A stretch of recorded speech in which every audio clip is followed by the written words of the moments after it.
नमस्कार, आदाब। Crime petrol Dastak में आप सभी का एक बार फिर से स्वागत है। मुंबई के बोरीवली इलाके का एक real estate developer Rajesh Ganatra गायब हो गया था। पेश है उस केस का दूसरा और आखिरी भाग। साल 2008 आकाश वर्मा गायब हो जाता है। साल 2010 गोविंद राजपूत उम्र 39 गायब हो जाता है। साल 2012 29 अप्रैल रात 8:30 बजे परेल में रहने वाले जगदीश गनात्रा को एक अज्ञात फोन आता है कि उसके छोटे भाई राजेश गनात्रा का मुंबई के महालक्ष्मी इलाके में एक्सीडेंट हो गया है। और हैरत की बात यह होती है कि वो फोन खुद राजेश गनात्रा के सेल फोन से किया गया होता है। जगदीश अपने सबसे छोटे भाई कमलेश के साथ साउथ मुंबई के सभी अस्पतालों में राजेश को ढूंढता है। ट्रैफिक कंट्रोल रूम से भी वो कांटेक्ट करते हैं, पर दोनों जगहों से उन्हें कोई खबर नहीं मिलती। राजेश 29 अप्रैल को दोपहर 12 बजे अपने पार्टनर नीरव दत्ता के साथ फोन पर बात करने के बाद अपने घर से निकलता है। सुनील, राजेश का बेटा, उस समय घर पर ही होता है। उसी सुबह को राजेश की मां लीलावती, पत्नी चारुलता और बेटी श्वेता एक शादी अटेंड करने वडोदरा चले जाते हैं। जगदीश, कमलेश और सुनील गनात्रा बोरीवली पुलिस स्टेशन में मिसिंग कंप्लेंट लिखवाते हैं। नीरव पुलिस को बताता है कि वो राजेश को कांदिवली हाईवे के पास एक रेस्टोरेंट में मिला था। राजेश और उसकी विरार में होने वाली किसी जमीन की डील मुश्किल में पड़ गई थी। उन्हें उस जमीन से बहुत उम्मीदें थी, पर वो जमीन लिटिगेशन में फंसी थी। और ये लिटिगेशन वाली बात नीरव को हरीश मनसुखानी ने बताई थी। इस डील में शामिल एजेंट गिरीश चौबे को भी क्वेश्चनिंग के लिए बुलाया जाता है। गिरीश भी वही बात कहता है जो नीरव कह रहा था कि राजेश वो डील रुक जाने पर बहुत डिस्टर्ब था। गिरीश कहता है कि उसने राजेश को दिलासा दिलाया था कि वो उसके लिए कोई दूसरा प्लॉट देखेगा, लेकिन राजेश का दिल उसी प्लॉट पर टिका हुआ था। राजेश का सेलफोन उस अज्ञात कॉल के बाद ऑफ ही रहता है और ना ही कोई फिरौती के लिए कॉल आती है। एक हफ्ते बाद राजेश गनात्रा की हर डिटेल्स को छान मारने के बाद पुलिस को पता चलता है कि 29 अप्रैल को रात 10:30 बजे दहीसर ईस्ट के एक गारमेंट्स की दुकान में राजेश गनात्रा का क्रेडिट कार्ड इस्तेमाल हुआ था। उसी दौरान एक और खबर आती है। राजेश की पत्नी चारुलता को पता चलता है कि उनके बोरीवली वाले फ्लैट में राजेश के लॉकर से 2 लाख रुपए गायब होते हैं। ये फ्लैट उस वक्त अंडर रेनोवेशन होता है। ये घटना उसी दिन रात 11:30 बजे की होती है जब राजेश गायब होता है। सिक्योरिटी रजिस्टर में नाम राजेश गनात्रा का ही एंटर किया गया होता है। ड्यूटी पर तैनात सिक्योरिटी गार्ड बताता है कि जो आदमी आया था वो राजेश गनात्रा तो नहीं था, बल्कि अपने आप को रेनोवेशन का कॉन्ट्रैक्टर बताकर फ्लैट में दाखिल हुआ था। गारमेंट्स की दुकान पर भी पुलिस को ये पता चलता है कि जो आदमी राजेश के क्रेडिट कार्ड को इस्तेमाल करके कपड़े खरीद कर गया था वो दरअसल राजेश गनात्रा था ही नहीं। गारमेंट स्टोर का सेल्समैन बताता है कि 6 शर्ट्स खरीदने वाला आदमी बेहद जल्दी में था। सिक्योरिटी गार्ड के वर्णन के अनुसार उस आदमी का एक स्केच बनाया जाता है। गारमेंट सेल्समैन भी स्केच को आइडेंटिफाई करता है, पर इस सब के बावजूद केस आगे नहीं बढ़ता। कई सुरागों के बावजूद ये केस पुलिस के अनसॉल्व केसेस की फाइल में दफन होने की कगार पर होता है, जैसा कि कई मिसिंग केसेस में होता है। जैसे कि 2008 में आकाश वर्मा मिसिंग हो गया था और फिर 2010 में गोविंद राजपूत मिसिंग हो गया था। गुमशुदा राजेश के भाई जगदीश और कमलेश स्थानीय पुलिस कार्रवाई से खुश नहीं होने के कारण और इसी वजह से ये केस क्राइम ब्रांच के सुपरविजन में आ जाता है। सर, इस केस में इन्वॉल्व सभी लोगों के पिटारे इस फाइल में हैं। सारे पिटारे खोलो और सभी की एक एक डिटेल माइक्रोस्कोप के नीचे डाल दो। फर्स्ट थिंग, राजेश गनात्रा 1 महीने से मिसिंग है और अभी तक कोई फिरौती का कॉल नहीं आया, मतलब उसका किडनैप नहीं हुआ। Kidnapping is ruled out. Second possibility है वो खुद कहीं चला गया, लेकिन सवाल यह है वो खुद कहीं क्यों जाएगा, और ये बहुत बड़ा सवाल है। तीसरी पॉसिबिलिटी है कि कोई बहुत पुरानी दुश्मनी या बिल्कुल नई दुश्मनी जो अभी तक किसी की पकड़ में नहीं आई है। सर, शायद कोई प्रेशर में था, कोई ब्लैकमेल, कुछ भी हो सकता है, लेकिन जो भी है उसका कोई एक तगड़ा सुराग इस फाइल में है। कोई एक शख्स है जो झूठ बोल रहा है, जो कुछ छुपा रहा है, कुछ दबा रहा है। एक बार सही पिटारे का ढक्कन खुलेगा तो सच्चाई स्प्रिंग की तरह उछल के बाहर आएगी।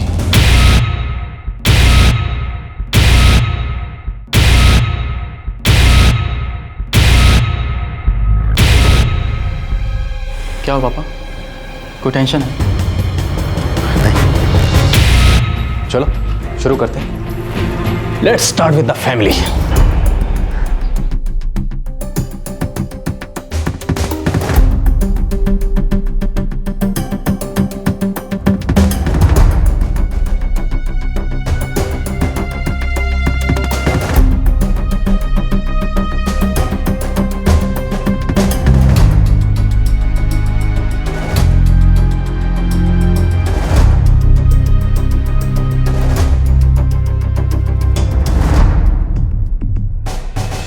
सर, सबके स्टेटमेंट्स लगभग वही हैं जो उन्होंने बोरीवली पुलिस स्टेशन में दिए थे। लेकिन इनमें से कोई है जो झूठ बोल रहा है, कोई है जो इसकी सच्चाई छुपा रहा है, या ये भी हो सकता है कि वो आदमी इनमें से कोई नहीं है बल्कि वो कोई और ही है। मतलब ये कुछ अलग ही केस है। सर हो सकता है इसका मालिक खुद राजेश गनात्रा हो, वो खुद गायब हुआ हो। लेकिन कोई अपने आप को गायब क्यों करेगा? राजेश गनात्रा का ज्वेलरी का और रियल एस्टेट का अच्छा खासा बिजनेस था, कभी कोई घाटा नहीं हुआ और फैमिली लाइफ भी ठीक ठाक लग रही है। मैं ये खुद गायब होने वाला एंगल रूल आउट करता हूँ। एक काम करते हैं, देखते हैं कि 29 अप्रैल 2012 को एग्जैक्टली क्या क्या हुआ। मन सुखानी का फोन आता है कि विरार वाली जमीन लिटिगेशन में है और सुबह 11 बजे राजेश की फैमिली यानी उसकी माँ, बेटी और उसकी बीवी वडोदरा के लिए रवाना हो जाती है। और उसके कुछ मिनटों बाद राजेश को नीरव दत्ता का फोन आता है और दोनों कांदीवली के स्पाइस कोर्ट में मिलने का प्लान बनाते हैं। 12 बजे नीरव राजेश से मिलता है और उसके बाद वहाँ से चला जाता है और उसी रेस्टोरेंट में ब्रोकर गिरीश चौबे राजेश से आगे मिलता है। और उसके बाद एक मिनट, राजेश के बेटे सुनील ने हमें बताया था राजेश गनात्रा जब घर से निकला था तो अपनी गाड़ी में निकला था। क्या बोरीवली पुलिस ने उस गाड़ी पे कोई फॉलोअप किया? No sir. ये इंपॉर्टेंट पॉइंट है। एक आदमी गायब होता है, सब उसके बारे में बात करते हैं, लेकिन जिस गाड़ी में वो गया था उसके बारे में कोई जिक्र नहीं कर रहा। मतलब राजेश गनात्रा की कार स्विफ्ट डिजायर अभी तक ट्रेस नहीं हुई है। सर मीटिंग के थोड़ी देर बाद गिरीश भी वहाँ से चला जाता है, ये समझ के कि राजेश अपने ऑफिस चला जाएगा। उसके बाद रात 8:30 बजे राजेश के भाई जगदीश को एक फोन आता है और उन्हें बताया जाता है कि उनके भाई राजेश का एक्सीडेंट हो गया है महालक्ष्मी में। और ये फोन खुद राजेश के सेल से किया जाता है। उसके बाद फोन कट जाता है या काट दिया जाता है। राजेश गनात्रा को उस दिन महालक्ष्मी में कुछ काम था? I mean, कोई मीटिंग या अपॉइंटमेंट? नो सर, अभी तक जो जानकारी मिली है उस हिसाब से राजेश का साउथ मुंबई में आना जाना बहुत कम हुआ करता था। पक्का?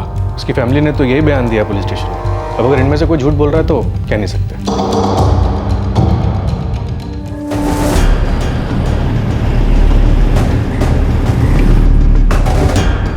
पापा एकदम से निकल गए, वो थोड़े टेंशन में थे, कह रहे थे नीरव काका से मिलने जा रहे हैं। उनका कभी महालक्ष्मी साइड में जाना होता था? जहाँ तक मुझे याद है वो शायद ही कभी उस तरफ गए होंगे। और हाँ, कभी कभी वो परेल ज़रूर जाते थे जगदीश भाई के घर। परेल और महालक्ष्मी में ज़्यादा डिस्टेंस नहीं है। समझो कॉलर झूठ बोल रहा, लेकिन फिर भी उसने महालक्ष्मी क्यों कहा? अंधेरी, कांदीवली, मलाड या गोरेगांव क्यों नहीं कहा? और सर बड़ी हैरानी की बात है, कॉलर ने राजेश के बेटे सुनील को फ़ोन नहीं किया, उसकी पत्नी चारुलता को फ़ोन नहीं किया। उसके पास राजेश का मोबाइल था, वो चाहता तो इन्हें भी कर सकता था, लेकिन उसने फ़ोन किया राजेश के बड़े भाई जगदीश को, जो परेल में रहता है। उसने जगदीश को इसलिए फ़ोन किया और ये कहा कि एक्सीडेंट महालक्ष्मी में हुआ है, क्योंकि जब तक राजेश का भाई जगदीश उसे महालक्ष्मी मतलब पूरे साउथ मुंबई में ढूंढता, तब तक उसे राजेश का क्रेडिट कार्ड और उसके रेनोवेशन वाले फ्लैट में जाके 2 लाख रुपए निकालने का वक्त मिलता। उसे इस सब के लिए वक्त चाहिए था। और सर फ्लैट में एंट्री भी चाबियों से ली गई है, कबर्ड और लॉकर दोनों चाबियों से खोले गए, जबकि चाबियां सिर्फ राजेश के पास रहा करती थी, या फिर डुप्लीकेट चाबियां उसकी पत्नी चारुलता के पास। गोरे, जिस अज्ञात कॉल से राजेश के भाई जगदीश को 8:30 बजे फोन किया गया था, उसकी लोकेशन ट्रेस हुई? No sir. क्यों नहीं? ये सबसे बेसिक चीज है।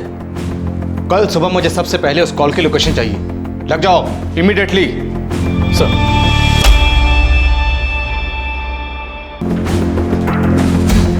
सर, कॉल लोकेशन दहीसर है, दहीसर ईस्ट। देखा, कॉलर ने दहीसर ईस्ट से फोन किया राजेश के भाई को कि उनके भाई का एक्सीडेंट हो गया है महालक्ष्मी में। तो राजेश के भाई जगदीश और कमलेश लग गए अपने भाई को साउथ मुंबई के हॉस्पिटल और ट्रैफिक पुलिस हेडक्वार्टर में पूछताछ करने। इसी दौरान ये दहीसर ईस्ट के एक गारमेंट शॉप से 6 शर्ट्स खरीदता है और खरीदने के लिए राजेश का क्रेडिट कार्ड यूज किया गया, और खरीदने वाला बहुत जल्दी में था।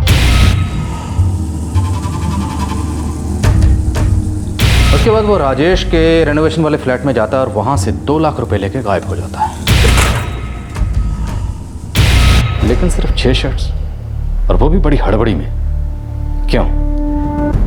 सिंपल, कहीं भागने की तैयारी हो रही थी। बट स्टिल सिर्फ 6 शर्ट्स क्यों? सर शायद 6 शर्ट्स 6 लोगों के लिए हों। लेकिन कोई शर्ट्स क्यों बदलेगा? मतलब या तो शर्ट्स मैले हुए होंगे या शर्ट्स के ऊपर खून के धब्बे होंगे।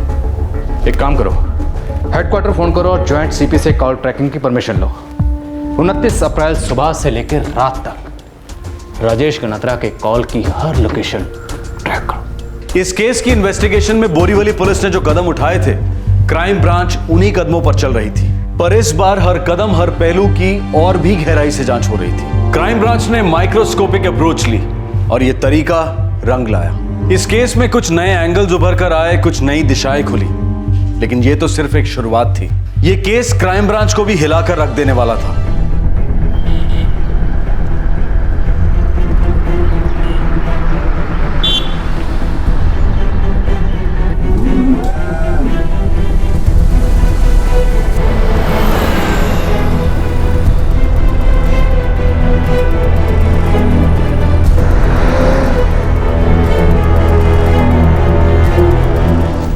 सर, सेलफोन ट्रैकिंग रिकॉर्ड्स के मुताबिक राजेश 11:45 पर अपने घर से निकला था, जहां से वो स्पाइस कोर्ट रेस्टोरेंट जाता है कांदीवली हाईवे के पास, जहां उसे गिरीश और नीरव मिलते हैं। लोकेशन यहाँ पे 12 से 12:45 तक दिखा रहा है। फिर वो बोरीवली की तरफ ट्रैवल करता है और एक तबेले के पास आके रुकता है। कांदीवली हाईवे स्पाइस कोर्ट से बोरीवली तक। और उसके बाद सेलफोन बोरीवली से वेस्टर्न एक्सप्रेस हाईवे की तरफ ट्रैवल करता है।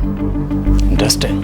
कहाँ तक? लास्ट लोकेशन गोट बंदर जंक्शन दिखा रहा है। ये दोपहर 2:30 बजे की बात है। उसके बाद सेलफोन का कोई लोकेशन नजर नहीं आ रहा। स्विच ऑफ किया होगा। आगे बोलो। सर, फिर रात को 7:45 बजे सेलफोन फिर गोट बंदर जंक्शन पे एक्टिव हो जाता है।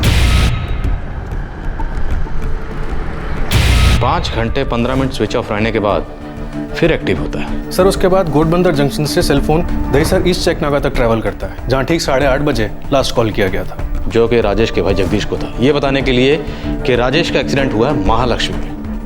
तो 29 अप्रैल 2012 को राजेश या राजेश का सेल फोन काफी घूमे। हमें इस सफर के हर कदम को ट्रेस करना होगा, पॉइंट टू पॉइंट। तो शुरू करते हैं बोरीवली के तबेले से।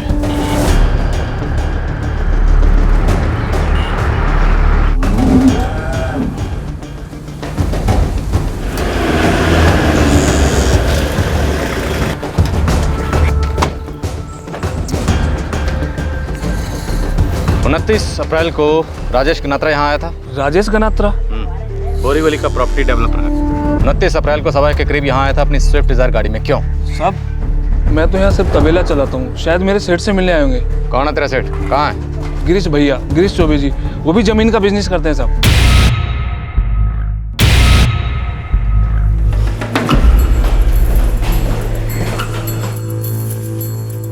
सर, राजेश भाई से मिला था मैं स्पाइस कोर्ट रेस्टोरेंट में। वहाँ से सर मैं सीधे अपने तबेले पर गया, कुछ हिसाब किताब करना था। इसके बाद सर मुझे कोई आइडिया नहीं कि राजेश भाई तबेले पर क्यों आए, कब आए, मुझे कुछ नहीं मालूम। आप उनके साथ गोटबंदर नहीं गए? अरे बोला ना सर, मैं सीधे अपने तबेले पर गया था। दरअसल सर, जब मेरी राजेश भाई से बात हुई थी तो मैंने उनसे बोला था कि विरार वाले प्लॉट की डील होना मुश्किल है, मैं आपके लिए कोई नया प्लॉट देख दूंगा। और दरअसल मैंने उनसे एक प्लॉट की बात की भी थी जो कि घोड़बंदर में, लेकिन उन्होंने साफ मना कर दिया। और मुझे नहीं लगता सर कि वो घोड़बंदर वाला प्लॉट देखने अकेले गए होंगे। मुझे सच में ये बात बिल्कुल समझ में नहीं आ रही सर। आपने राजेश के पार्टनर नीरव से उस घोड़बंदर के प्लॉट की बात की थी? नहीं सर, मैंने सिर्फ राजेश भाई से बोला था। ठीक है, आप जा सकते हैं। अगर ज़रूरत पड़ी तो फिर बात करेंगे। Thank you. झूठ बोल रहा हूं। जानता हूं। तुरंत इस आदमी के फ़ोन की मूवमेंट ट्रैक करो। अगर इसके सेल की लोकेशन राजेश की सेल की लोकेशन के साथ मैच कर गई तो समझो हमें इस केस में एक बड़ा ब्रेक थ्रू मिल गया। सर, ये आदमी बहुत कम टाइम में बहुत ज़्यादा फैल गया है। इसके दूध में पानी है, मिलावट है इसके दूध में, इसलिए इतना फैल गया। मुझे इस आदमी की पूरी हिस्ट्री चाहिए। जो करना है करो, खबरी लगाओ या खुद लगाओ, लेकिन इस आदमी की पूरी हिस्ट्री मुझे चाहिए।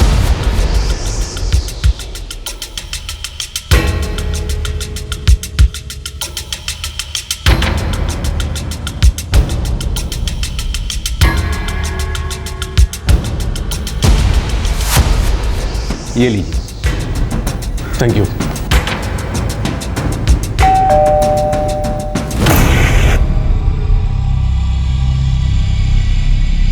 एक महीना हो गया, वो ऐसे कभी बिना बोले कहीं नहीं जाते।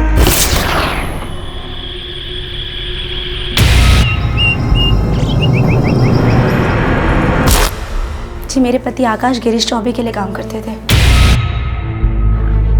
कब से काम कर रहे थे? 2004 से 2008 तक।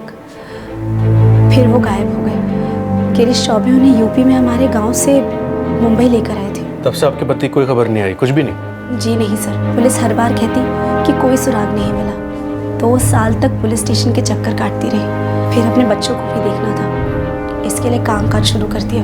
सर, कुछ पता चला क्या? अभी तक तो नहीं, पर शायद जल्दी पता चल ही जाएगा।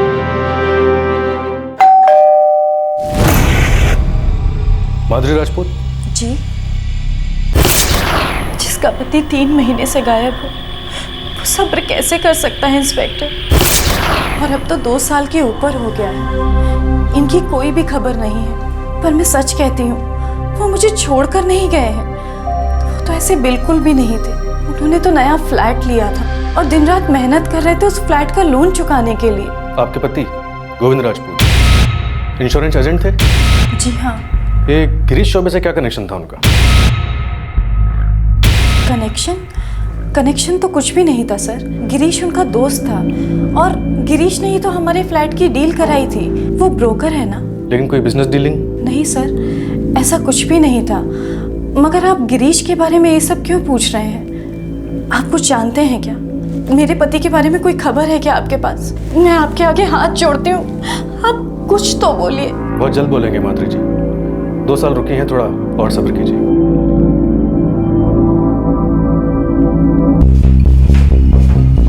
सर, बोरीवली पुलिस स्टेशन के रिकॉर्ड्स मैच करते हैं। ये गिरीश चौबे की कहानी रंग से राजा वाली कहानी। पहले ऑटो चलाता था और अब बड़ी प्रॉपर्टीज हैं, एक तबेला है, एक ड्राइवर है मुकेश भोसले, और एक बॉडीगार्ड भी है सर, सुशील काजू। बॉडीगार्ड मतलब जान को खतरा, दुश्मनी है? सर ये बात अजीब है, लेकिन 2 लोग मिसिंग हैं और दोनों का इस गिरीश चौबे से कुछ न कुछ कनेक्शन था। This is something very serious. Sir ये दोनों केसेस बोरीवली पुलिस स्टेशन में फाइल हुए थे और आज तक वहीं पड़े हैं। उसके फोन का मूवमेंट क्या कहता है? सर हमारे पास ठोस सबूत है। उसने कहा था वो घोड़बंदर गया ही नहीं, जबकि उसके सेलफोन रिकॉर्ड्स दिखा रहे हैं पहले कांदीवली से बोरीवली तबेला, फिर उसके बाद घोड़बंदर जंक्शन, फिर वहाँ से टुंगारेश्वर मंदिर, वहाँ से मानौर और फिर वापस घोड़बंदर जंक्शन, फिर दहीसर और फिर बोरीवली। इतने लोकेशन उतने सवाल, और इन सारे सवालों के जवाब गिरीश चौबे को देने पड़ेंगे। उठा लाओ उसे। सर गोरे, उसके ड्राइवर और बॉडीगार्ड को अलग से उठा के लाओ। ये क्या बात हुई सर जी? आप लोग बार बार मेरी क्लास काहे ले रहे हैं? एक बार मैंने अपना बयान दर्ज करा दिया ना बोरीवली पुलिस स्टेशन में, तो बार बार क्यों किया जा रहा है मेरे साथ? चलिए आप चलिए।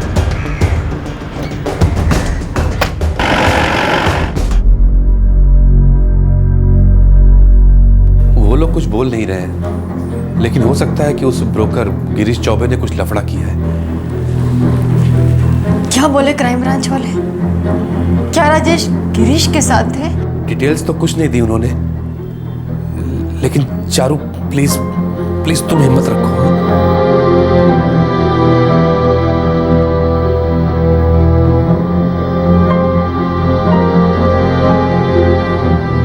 क्या हुआ? पुलिस ने गिरीश चौबे को हिरासत में ले लिया है। इसके आगे अभी तक कुछ पता नहीं चला। क्राइम ब्रांच अब इस केस में पूरी गहराई तक उतर चुका था। इस केस के कुछ ऐसे पहलू सामने आने लगे थे जो शायद अगर पहले दिखाई दे गए होते तो ये केस अब तक सॉल्व हो गया होता। अब राजेश गनात्रा को गायब हुए पूरा 1.5 महीना बीत चुका था। आकाश वर्मा को गायब हुए पूरे 4 साल बीत चुके थे और गोविंद राजपूत पिछले 2 साल से गुमशुदा था। और ये तीनों मिसिंग केसेस एक आदमी से जुड़े थे, गिरीश चौबे। सर मंदिर जाना भी कोई कानूनी जुर्म है क्या? मैं हफ्ते में 3 बार जाता हूँ टुंगारेश्वर मंदिर। तुम टुंगारेश्वर मंदिर घोड़बंदर होकर गए थे और तुमने अपने पहले बयान में कहा था कि तुम घोड़बंदर गए नहीं। तुम्हारे फोन की लोकेशन और राजेश के फोन की लोकेशन एकदम सेम है, कार्बन कॉपी की तरह। तुम तबेले पर थे, उस वक्त राजेश भी तबेले पर था। तुम जब घोड़बंदर गए, राजेश भी घोड़बंदर गए। उसके बाद राजेश का सेल फोन स्विच ऑफ हो गया। फिर वहां से तुम टुंगारेश्वर गए, फिर घोड़बंदर, फिर दहीसर, बोरीवली। राजेश को कब मारा? घोड़बंदर पहुंचने के पहले या बाद में? कैसी बात कर रहे हैं सर आप? सर ये सिर्फ इत्तेफाक है और कुछ नहीं। मैं खुद हैरान हूं कि राजेश भाई और मेरी सेल लोकेशन कैसे हो सकती है। सर हो सकता है कि राजेश भाई मेरा पीछा कर रहा हो सकता है ना? होने को बहुत कुछ हो सकता है। एक काम करो, बैठ के आराम से चाय पानी पियो और फिर सोचो कि क्या बोलना।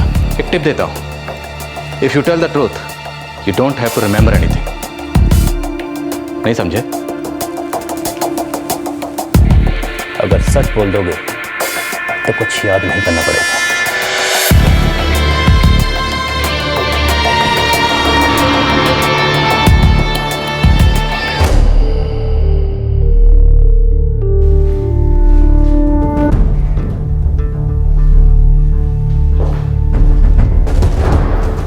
हमें मालूम है तो टट्टू है, तेरा सेठ जो बोलेगा तो वही करेगा, लेकिन हमें सबूत चाहिए और उसके लिए तुझे मुंह खोलना पड़ेगा। बताना होगा कि 29 अप्रैल को तू अपने सेठ के साथ कहां कहां गया, किस वक्त गया और वहां क्या क्या हुआ। साहब आप ये सब क्या कह रहे हो? मेरे को कुछ समझ में नहीं आ रहा है साहब। ये आप क्या बोल रहे हैं साहब? 29 अप्रैल को तुम्हारी सेल लोकेशन और गिरीश चौबे की सेल लोकेशन बिल्कुल मैच कर रही है। हाँ साहब, ड्राइवर उनका। बिल्कुल। अब ये बताओ कि तुम दोनों की सेल लोकेशन राजेश गनात्रा की सेल लोकेशन के साथ कैसे मैच कर रही है? लेकिन गिरीश चौबे ने तो सीधा सीधा तुम्हारा नाम लिया, बोला सुशील ने राजेश का मर्डर किया, जाओ उसे पकड़ो, जो करना है करो। क्या?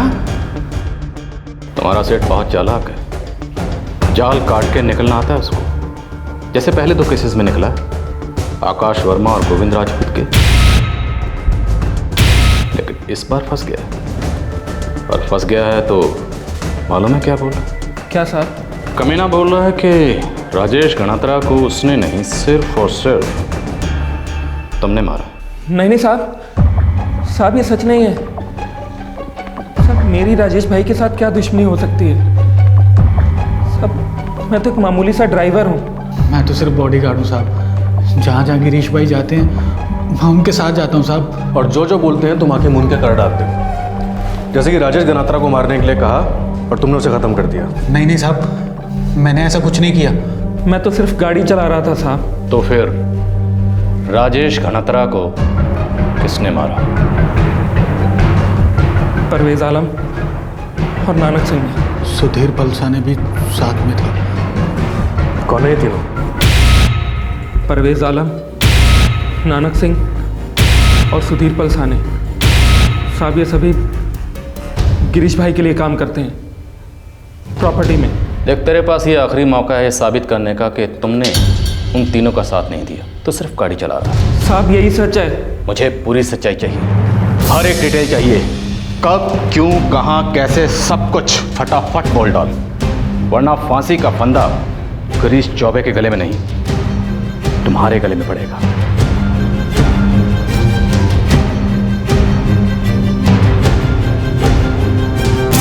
ओ भाई कब तक बैठा के रखोगे? साहब के आने तक। तो गए कहाँ है साहब? मालूम नहीं है।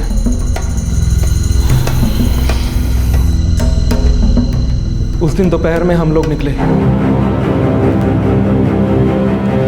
साहब और मैं आगे आगे थे और पीछे पीछे राजेश भाई आ रहे थे।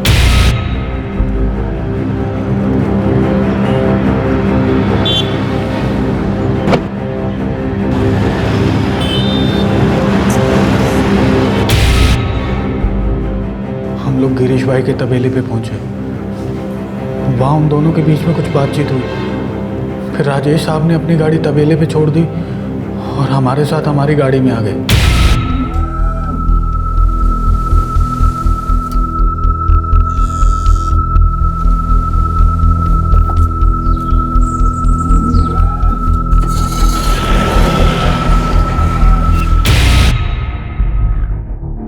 सुधीर, नानक और परवेज, ये तीनों तुम्हें घोड़बंदर में मिले थे? हाँ साहब, वहीं मिले थे।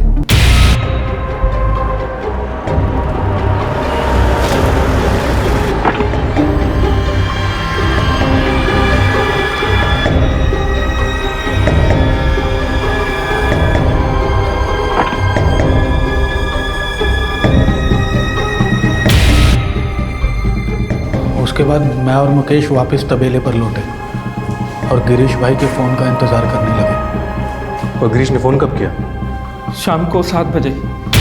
जी साहब। ठीक है साहब, पहुंच जाएंगे।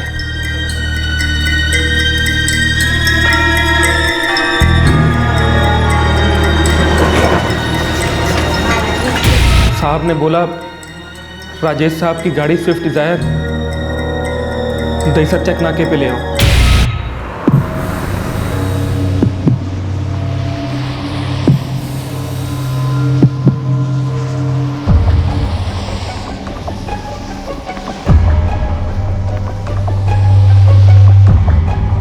बात कर। हेलो, हाँ राजेश बोल। जगदीश गनात्रा? कौन बोल रहा है? जी, आपके भाई राजेश गनात्रा का एक्सीडेंट हो गया है। क्या? कहाँ? महालक्ष्मी में। आप कौन बोल रहे हैं? जी, मैं सड़क से गुजर रहा था जब आपके भाई का एक्सीडेंट हुआ। उन्होंने मुझे फ़ोन दिया और कहा कि मेरे भाई जगदीश गनात्रा को इन्फॉर्म कर दो। राजेश कहाँ है? कैसा है वो? बैटरी बहुत लो है, मैं फ़ोन रखता हूँ।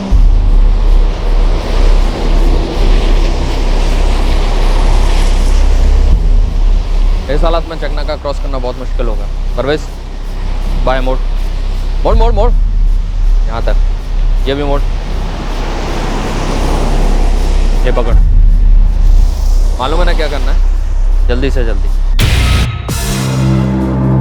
और परवेज, तुम लोगों के लिए 6 बेदाग शर्ट लेके आए। हाँ साहब।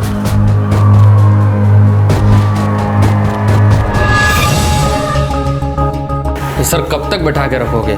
मेरी 4 मीटिंग अटकी पड़ी, क्लाइंट लोग वेट कर रहे हैं। कहाँ वेट कर रहे हैं गिरीश चौबे? तंगारेश्वर मंदिर, गढ़बंदर रोड, या तुम्हारे तबेले पर? क्या मतलब सर, मैं कुछ समझा नहीं। तुम किराए का रिक्शा चलाने वाले से लेकर टॉप के प्रॉपर्टी एजेंट कैसे बने, उस कहानी में हमें कोई इंटरेस्ट नहीं। तुम बड़े कैसे बने, लफड़े से, घपले से, वो सब कच्चा चिट्ठा नहीं खोलेंगे। लेकिन आज अगर तुमने यहाँ सच नहीं बोला तो तेरा पुर्जा पुर्जा खोल देंगे, क्योंकि तुम्हारे दोनों कुत्ते, तुम्हारा बॉडीगार्ड और तुम्हारा ड्राइवर भाग चुके हैं। अब तेरी बारी है। 29 अप्रैल को तुम राजेश गनात्रा के साथ स्पाइस कोर्ट रेस्टोरेंट से निकले।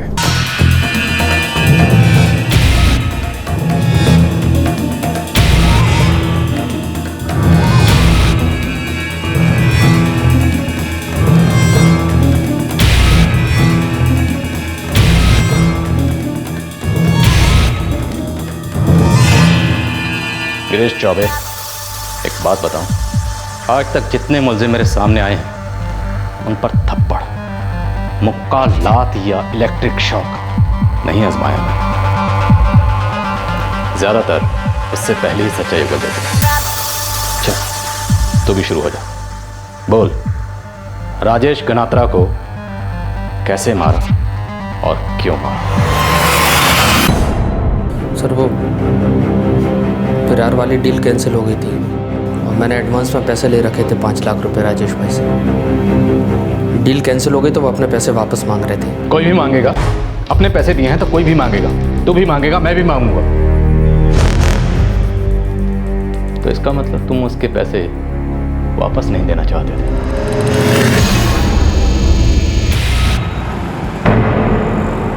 गिरीश, ये तुझे नहीं पता था इसके बारे में? अगर पता होता तो वो जमीन दिखाता ही क्यों मैं आपको?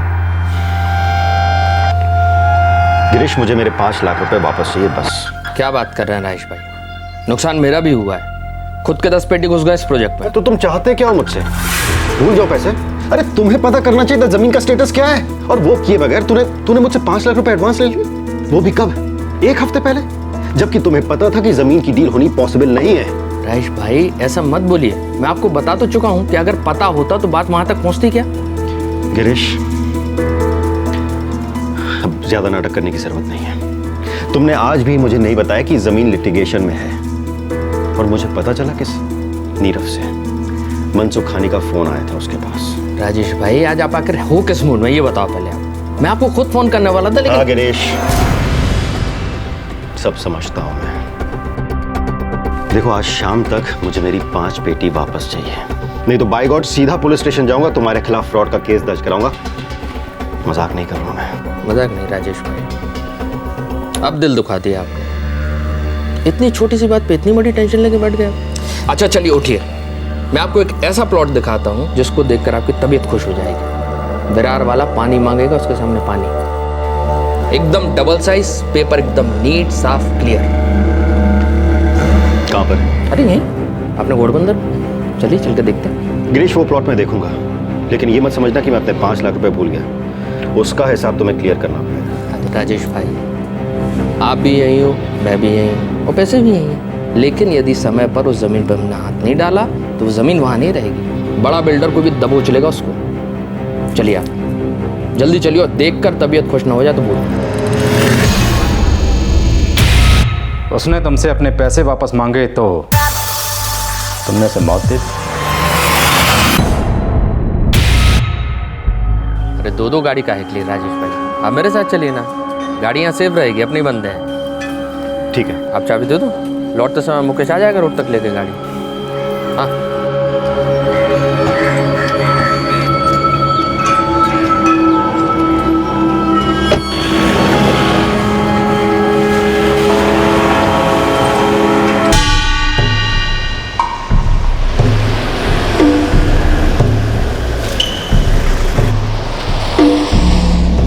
सलाम गिरीश भाई। नमस्कार भाई। अच्छा, आप राजेश भाई हैं? सलाम। अच्छा, सुधीर, परवेज और नानक, राजेश भाई को घोड़बंदर वाला प्लॉट दिखा। गिरीश भाई, आपका फ़ोन आया ना, तभी चप्पन को सब समझ में आ गया था क्या काम है और क्या करना है। देखा? कितना टाइम लगेगा? वो मेरे फ़ोन की बैटरी जा रही है तो। राजेश भाई, ज़्यादा वक्त नहीं लगेगा, बस 5-7 मिनट, इसके पीछे ही है, इससे ज़्यादा समय नहीं लगेगा। चलो बैठो आप, चलो चलो चलो।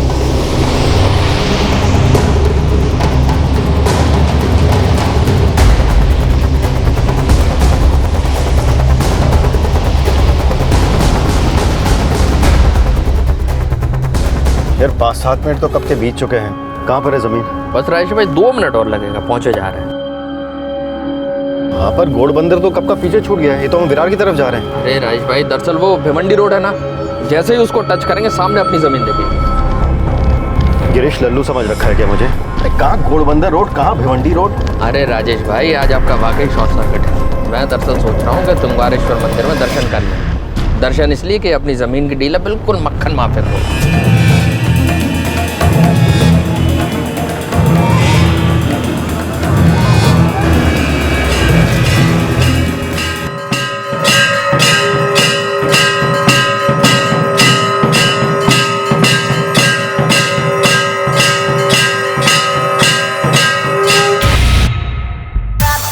तो ये पूरा ड्रामा हुआ राजेश गनात्रा को जान से मारने के लिए।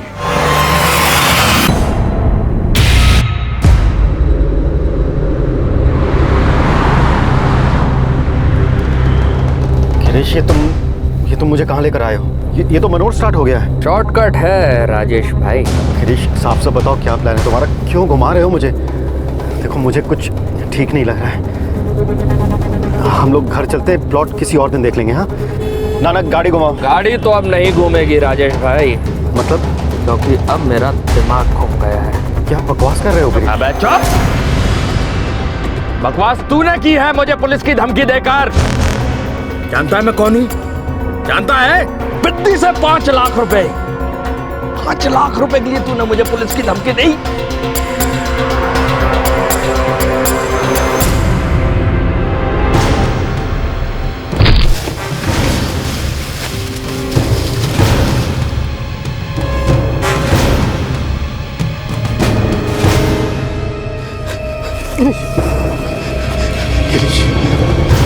गिरीश, ये ठीक नहीं है। ठीक नहीं है राजेश भाई, जानता हूं मैं, लेकिन ये काम मैं इतने परफेक्ट तरीके से करता हूं कि मेरे बाएं हाथ को नहीं मालूम पड़ता कि दाहिने ने क्या किया। दुनिया की तो छोड़ दो, लोग ऐसे गायब हो जाते हैं जैसे हवा हो गए हो। ये तो क्या कह रहे हो गिरीश? एक आकाश वर्मा था, ठीक तुम्हारी तरह न दोनों ने मुझ पर हावी होने की कोशिश की। मुझ पर, गिरीश चौबे पर। आज सालों से दोनों पुलिस की मिसिंग फाइलों में गुम है। आज एक और मिसिंग फाइल बनेगी राजेश गनात्रा की। परवेज, मार लगा फाइल पर। तो 6 शर्ट खरीदने वाला और राजेश के लॉकर से 2 लाख रुपए निकालने वाला शख्स परवेज था। जी सर।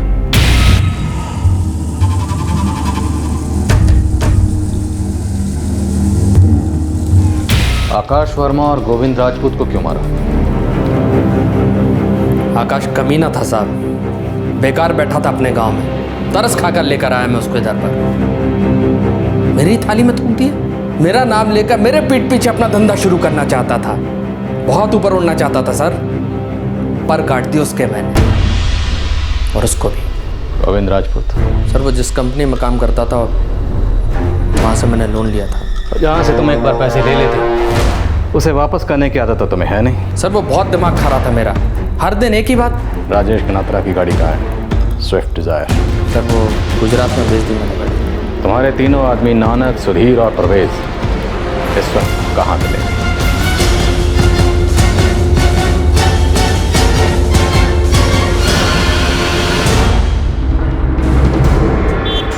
गुड शो नायक, तुमने इस केस में बाकी के 2 मिसिंग केस भी सॉल्व कर दिए। एक्चुअली सर 2008 में मनोहर पुलिस को आकाश वर्मा की लाश मिली थी।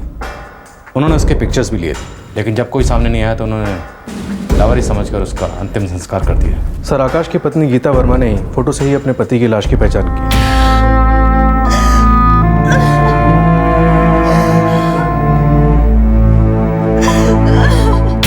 सर गोविंद राजपूत की बॉडी पूरी तरह से जला दी गई थी, उसका कुछ नहीं मिला।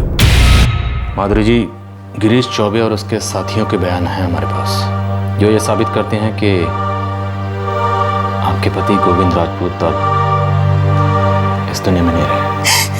मुझे मालूम था, मुझे छोड़कर नहीं जा सकते।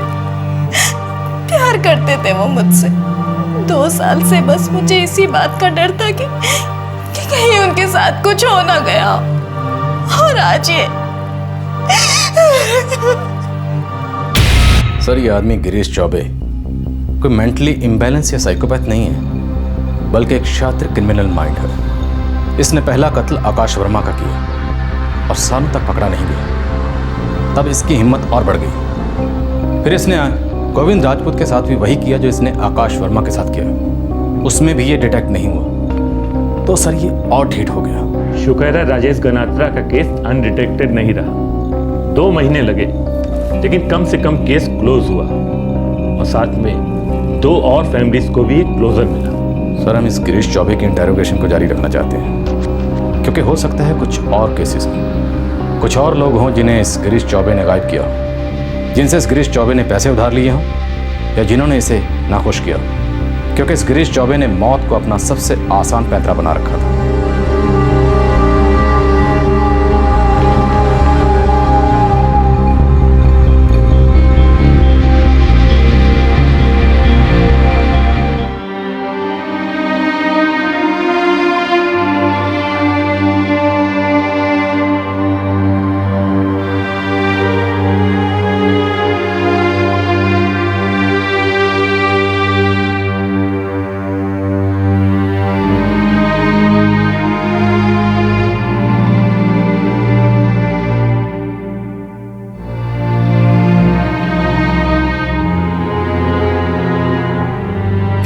नमस्कार, आदाब।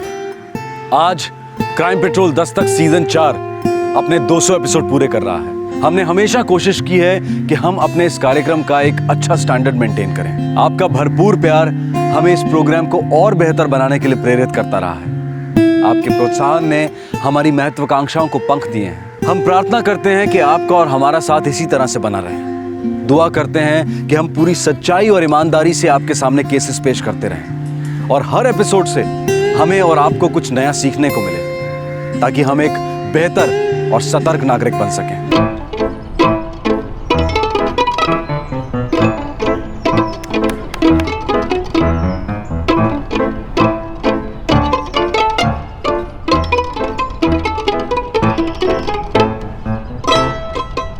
खेल एक स्वस्थ और खुशहाल बचपन की अहम खुराक होती है, और वही खेल युवा जिंदगी में कंपटीशन की रणभूमि बन जाता है। खेल जीतने के लिए खेले जाते हैं, गौरव और पुरस्कार के लिए खेले जाते हैं। पर जब खेल जगत में ऊंची बोलियां गूंजती हैं, तब पैसा बोलता है और पैसा खेलता है।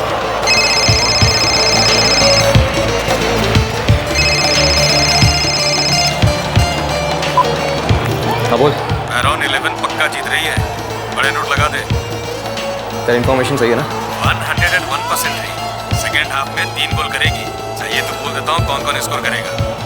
जास्त विचार करो, टाइम ना घाल, पैसे घाल। चल ठीक है।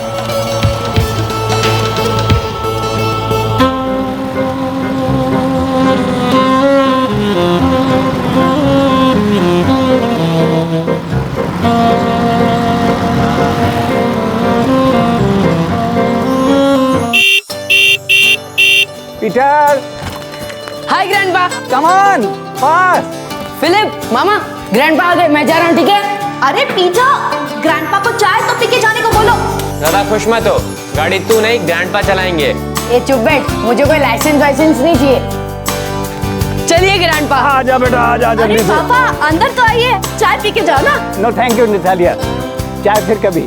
अभी मुझे लवर्स खरीद करके घर लौटना है। एलिजा अकेली है ना? ग्रैंडपा, पीटर को मत चलाने दीजिएगा। डोंट टेक टेंशन बाबा, इसकी उम्र में तुमको किसने सिखाया था स्कूटर चलाना?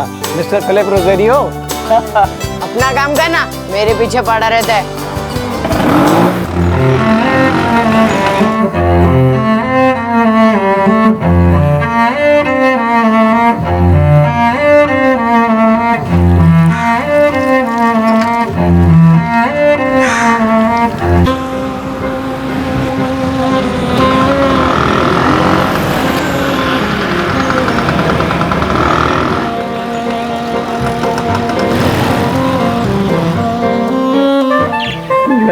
Lovely.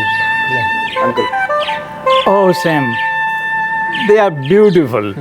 I know, uncle.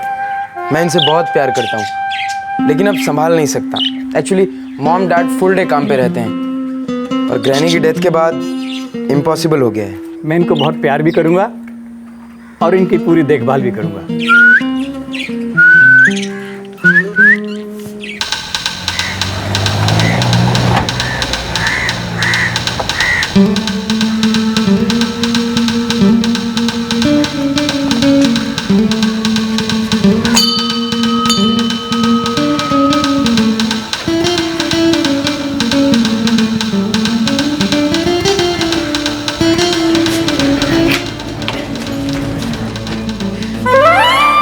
कौन हो तुम लोग? क्या चाहिए?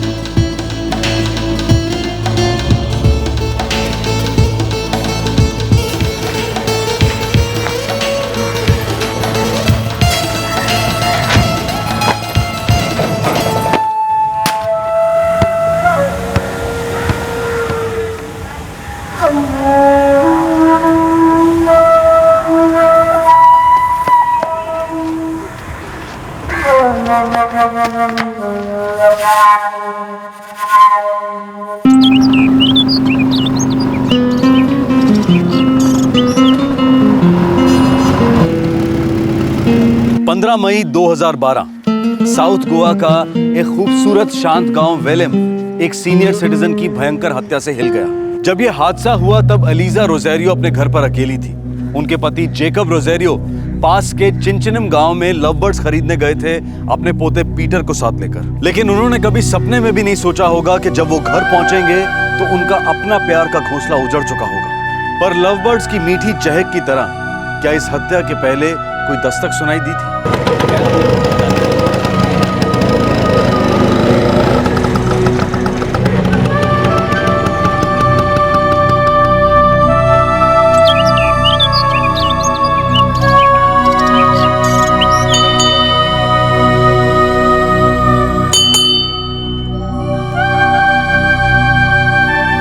ये एलिजा का सोने का टाइम था। ग्रैंडमा शायद पीछे होंगी।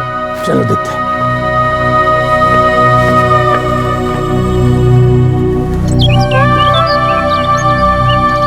एलिजा, एलिजा, एली, एलिजा,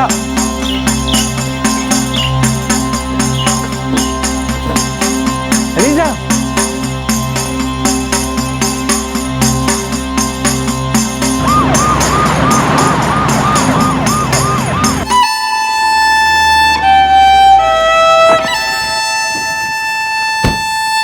हमको तो पता ही नहीं था, हमको तो जेम्स ने बताया।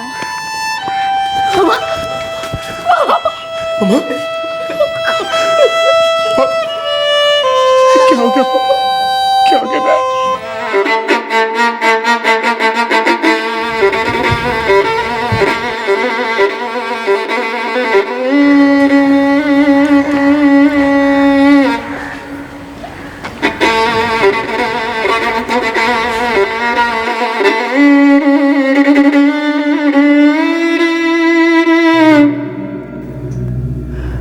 हम 4:30 बजे यहाँ पहुंचे। सामने का दरवाजा अंदर से बंद था। हमें लगा ग्रैनी बैकयार्ड में होंगी, पर वो वहाँ नहीं थी। लेकिन पीछे का दरवाजा खुला था। हम अंदर आए, ग्रैनी सोफे पर पड़ी थी। And she was dead.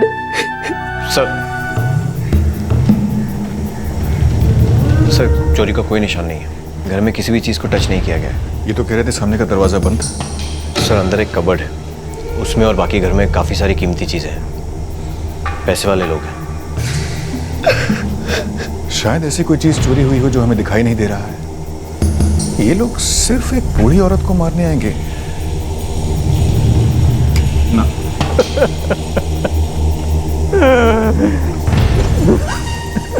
जो मारी है वो मेरी मॉम है। मेरा नाम सिल्वेस्टर। सिल्वेस्टर, हमें कोई चोरी या तोड़फोड़ के निशान नहीं मिले हैं। क्या आप अपने डैड से पूछ सकते हैं चेक करने के लिए? बेटा तुमने कार के अंदर लोगों को देखा था? नहीं सर, मैंने सिर्फ कार जाते हुए देखी थी। कब देखी थी? सर मेरा फुटबॉल इनके कंपाउंड में आया था, उसे लेने गया तब देखा। मारुति 800 थी। हाँ सर। कौन से कलर की बेटा? White colour. आप पड़ोसी हैं, कुछ देखा सुना नहीं आपने? हम तो सो रहा था, ये जेम्स आके हमको बोला कि रोजारियो के घर में पुलिस आया है।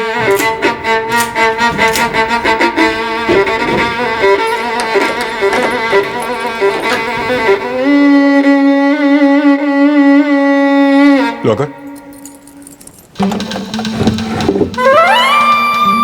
सब कुछ चला गया। Everything is gone. इस लॉकर में क्या था मिस्टर रोजारियो?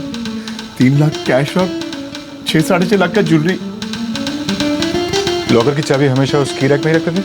हाँ, हमारे घर में सब चीज अपनी जगह पर ही होती है।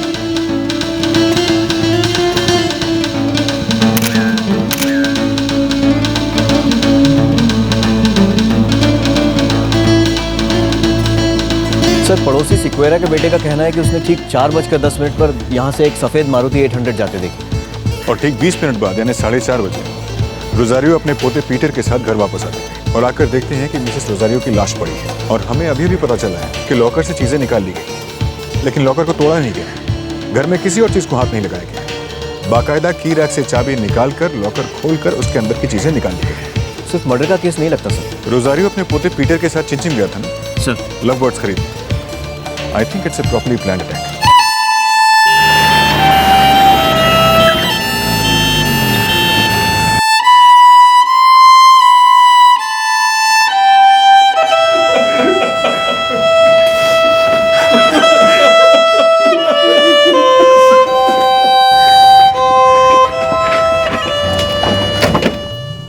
ये देखिए, लिगेचर स्ट्रैंगुलेशन, कोई रोप या कॉर्ड इस्तेमाल किया गया है गला घोटने के लिए। टाइम? आज शाम 3:30 से 4:30 के बीच में। लगता है किसी ने तगड़ी प्लानिंग की, परफेक्ट एलिबाई बनाया है। मैं ऑफिस में था जब मेरा वाइफ नटाली ने मुझे फोन किया। तेरा छोटे बेटे पीटर का फोन आया था कि वो उसके ग्रैंडपा के साथ है और उसका ग्रैनी के साथ क्या हुआ। आपको कॉल करने के बाद मैंने मम्मा को कॉल किया। मैं बारदेस गया हुआ था अपने फ्रेंड साइमन के, और जैसे ही डैड का फ़ोन आया मैं वहाँ से अर्जेंटली निकल गया। मिसेस रोजारियो का कातिल जानता था लॉकर और कबर्ड की चाबी कहाँ रखी थी। वो ये भी जानता था उसके अंदर क्या रखा है, और उसे ये भी अच्छी तरह मालूम था कि उस दोपहर को मिसेस रोजारियो घर पर अकेली रहने वाली थी। आपकी किसी के साथ कोई दुश्मनी? कोई ऐसा दुश्मन जो मिसेस रोजारियो को क्लोजली जानता हो? कैसी दुश्मनी इंस्पेक्टर? फुल लाइफ में हमारा कभी किसी के साथ एक बार भी झगड़ा नहीं हुआ, नॉट अ सिंगल फाइट। घर पर इतना सारा कैश क्यों मिस्टर रोजारियो? प्रॉपर्टी बाय करने का प्लान था हमारा। इस प्लान के बारे में और कोई जानता था? सिर्फ मैं, सिल्वेस्टा, सितारिया और एलिजा, हम लोगों के बीच में ही बातचीत हुआ था।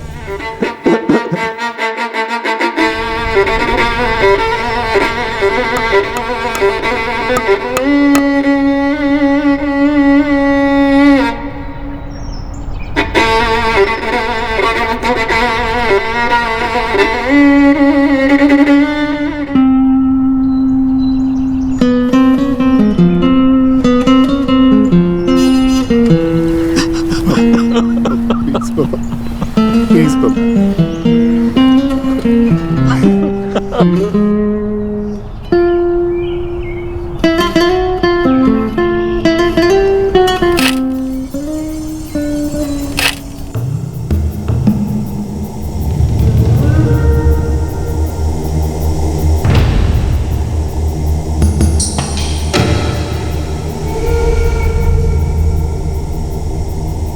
इंस्पेक्टर, पूरे घर में कोई फिंगरप्रिंट्स नहीं मिले, कहीं पे भी नहीं।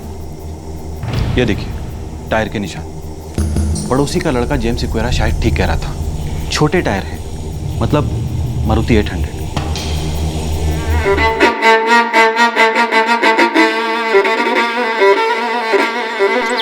यस सर, अंकल जैकब भी आए थे पीटर के साथ। लव बर्ड से बहुत प्यार करते हैं? हाँ सर, अंकल जैकब को लव बर्ड्स ही सबसे ज़्यादा पसंद है।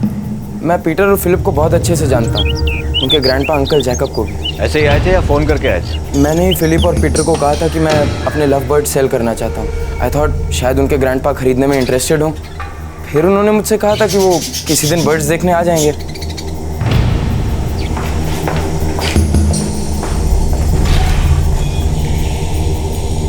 सर, आरटीओ में चेक किया है, इस वक्त हमारे गोवा में 76 मारुति 800 रजिस्टर्ड है। एक बात तो क्लियर है डॉक्टर, जो भी ये कार चलाकर आया था वो रोजारियो परिवार से अच्छी तरह वाकिफ था। उसे मालूम था कितने बजे उनके घर जाना है, क्या करना है, कहाँ ढूंढना है। वो ये भी जानता था लॉकर और कबर्ड की चाबियां कहाँ रखी हैं और उसके अंदर क्या है। Correct sir. एक काम करो डोके, ये जो 76 मारुति 800 गोवा में रजिस्टर्ड है, पता करो इसमें से व्हाइट कलर की कितनी है, और रोजारियो परिवार से चेक करो क्या वो ऐसे किसी को जानते हैं जिनके पास व्हाइट मारुति 800 हो। Okay sir. But okay, Rosario परिवार के सभी मेंबर्स के फोन रिकॉर्ड्स निकलवाओ। सर।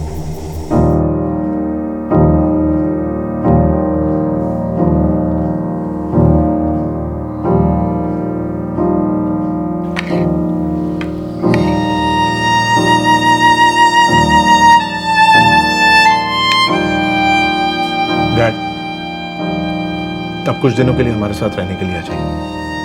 यहाँ अकेले बहुत टफ होगा। नहीं, मैं कहीं नहीं जाऊंगा। मुझे लगता है तेरी माम अभी भी यहीं रहती है। मैं अपनी एलिजा को अकेला छोड़ के कहीं नहीं जाऊंगा। मैं उस आफ्टरनून इन्हें लेने क्यों गया था? Why? Oh God, why? आप अपने आप को ब्लेम मत करिए, वरना आप और डिप्रेस हो जाएंगे। Please grandpa.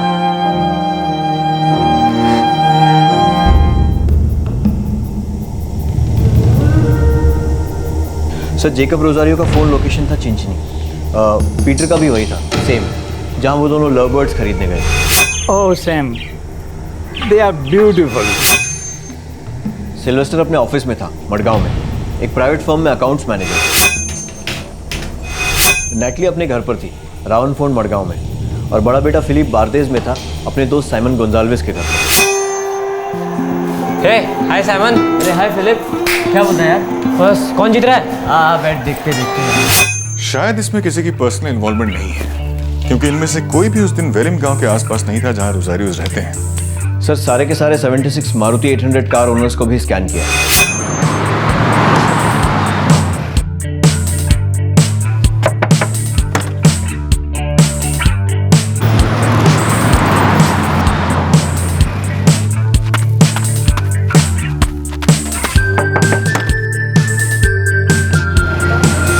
Sir 76 Maruti 800s में से 15 कारें सफ़ेद हैं, पर इनमें से किसी का भी रोजारियो फैमिली से कोई कनेक्शन नहीं है। मैंने फ़ोन कॉल्स, फ़ोन रिकॉर्ड्स, हर किस्म के रिकॉर्ड्स चेक करवाए, but no connection at all. इन 15 मारुति 800 में से रोजारियोस के गांव विलियम के आसपास कितने हैं? सर 4।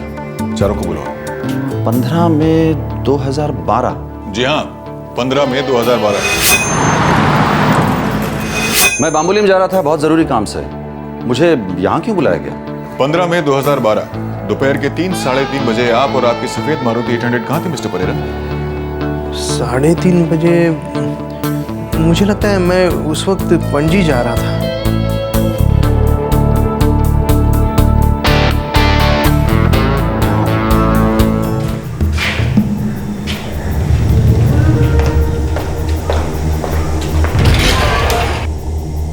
सब 15 मई को मैं साओ से लौट रहा था सर, अपने घर। तुमने कहा तुम्हारा घर और तुम्हारा ऑफिस दोनों साओ होजे में? यस। और तुमने अभी भी कहा कि 15 मई को तुम साओ होजे लौट रहे थे। वो इंस्पेक्टर। तो मिस्टर शिरोडकर, 15 मई को तुम कहां से साओ होजे लौट रहे थे? कानपुरा से। सर जिसने भी ये किया है उसने अपने लिए एक परफेक्ट एलिबाई, एकदम पक्का डिफेंस बनाया है ताकि उस पर शक जा ही ना सके। कहीं हम गलत पहाड़ तो नहीं चढ़ रहे? हो सकता है ये एक सिंपल चोरी का केस हो जिसमें शायद मर्डर भी हो गया। और ये जो इनसाइड जॉब के बारे में हम सोच रहे हैं, कहीं ये थियरी भी गलत तो नहीं है?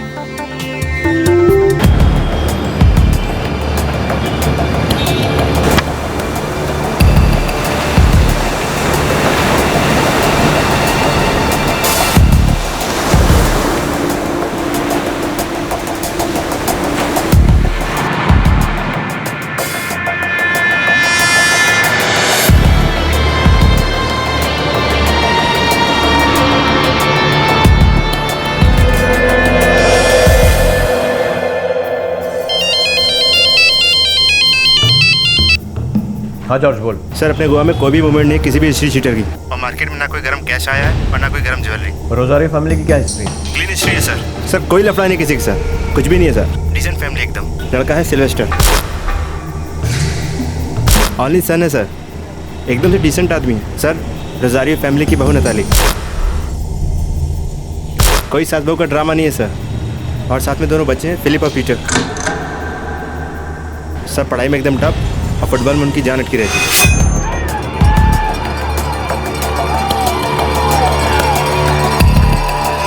हाँ सर, सिल्वेस्टर एकदम स्ट्रिक्ट डैडी है सर। दोनों लड़कों को लगाम देकर रखा हुआ है। सैमुअल और सिमोन से जुड़ी कोई खबर? नहीं सर, उसकी कोई खबर नहीं सर। ठीक है जॉर्ज, आंखें और कान खुले रखना।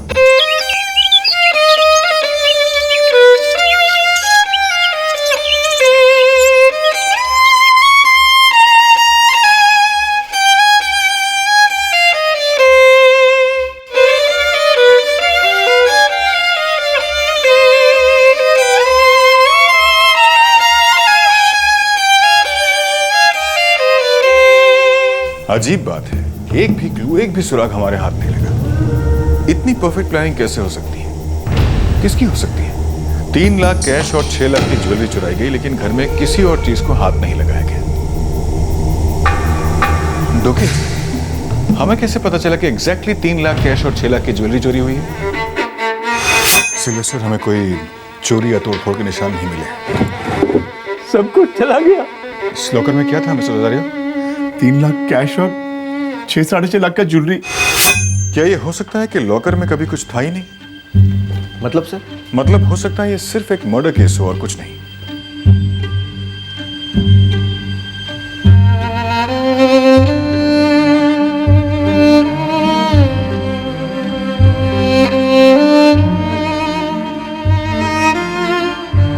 सर इतना सारा कैश, इतनी सारी ज्वेलरी और चोरी के मार्केट में कोई गर्मी नहीं, पहली बार देख रहा हूं। कोई बड़ी चालाकी से हमें गोल गोल सर्कल्स में घुमा रहा है।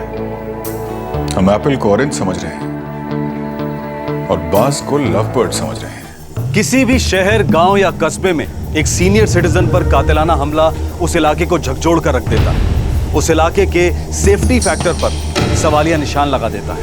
ऐसे केसेस में पुलिस पर दबाव होता है उसे जल्दी सुलझाने का, लेकिन इस केस में काफी कोशिशों के बावजूद भी पुलिस अब तक एक सुराग तक नहीं ढूंढ पाई थी। लेकिन कुछ दिन निकलने के बाद आखिरकार बिना सुराग के अंधी गली में दम तोड़ते इस केस में फाइनली एक ब्रेक थ्रू मिला।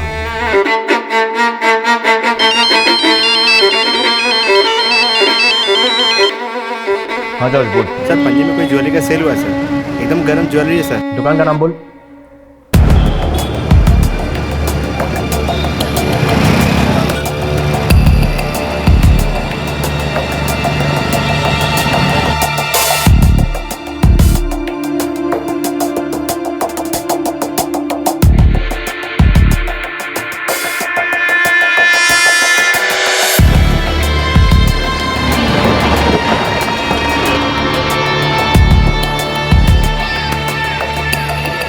तो मेरी एलिजा के कहाँ से मिली आपको ये? किसने किया मेरी एलिजा के साथ ऐसा? देखिए हमें सिर्फ क्लू मिला, आपकी वाइफ का कातिल नहीं, लेकिन मिल जाएगा, श्योरली मिल जाएगा। कल ही आया था लड़का, माल बेच और निकल गया। इनमें से कोई? नहीं सर,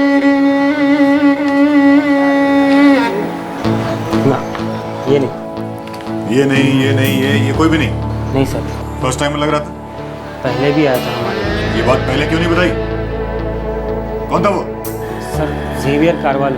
कौन जेवियर कारवालो? डिटेल बता। सटोरी लड़का है सर, यहीं पास में राउंड फोन में रहता है।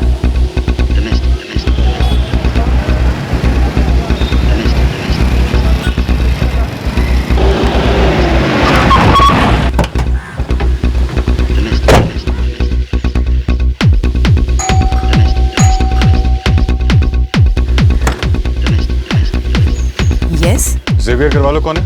He is my son. आपका बेटा घर पर है? नो, वो बाहर गया है।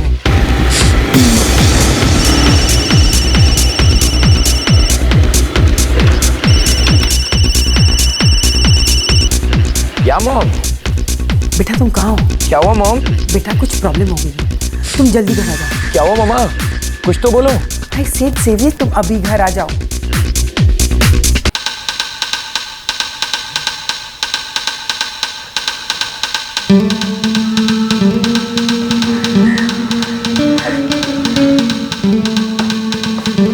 सर वो शायद अभी घर नहीं आया, लेकिन उसका नंबर ट्रैकिंग पर है और अभी अभी जेवियर ने एक और नंबर डायल किया है 44457867 वो नंबर भी ट्रैकिंग पर है।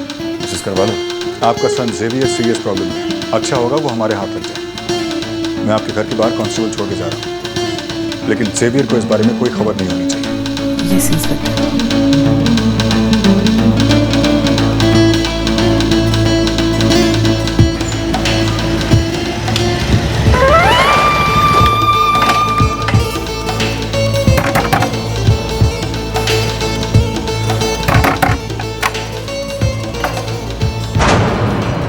लफड़ा हो गया यार। क्या हुआ? Okay sir, cell location track हो गया, वारका बीच। माँ की, अपन ने ज्वेलरी बेचने से पहले थोड़ा वेट कर लेना चाहिए था यार।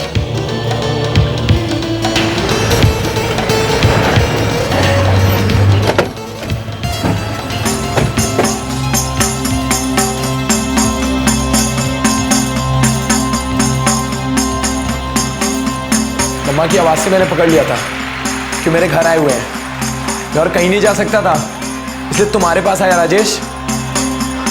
अभी मैं क्या करूं? बोल बोल बाबा बोल।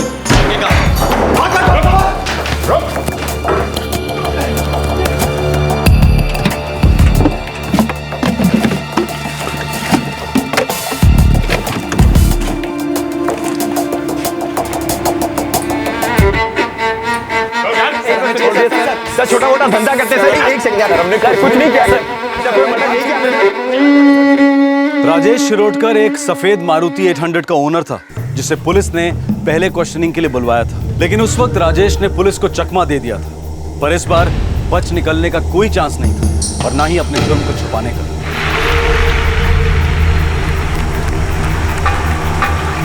सर इतने सारे मोबाइल फोन्स, लैपटॉप, टीवी पर फुटबॉल मैच भी चालू है, बेटिंग एजेंट लगता है। रुके, अब हमें यह पता लगाना होगा इन्होंने पूरे गोवा में रोजारियो फैमिली को ही क्यों टारगेट किया, और इन्हें कैसे पता चला कि उनके लॉकर में क्या है, कितना है।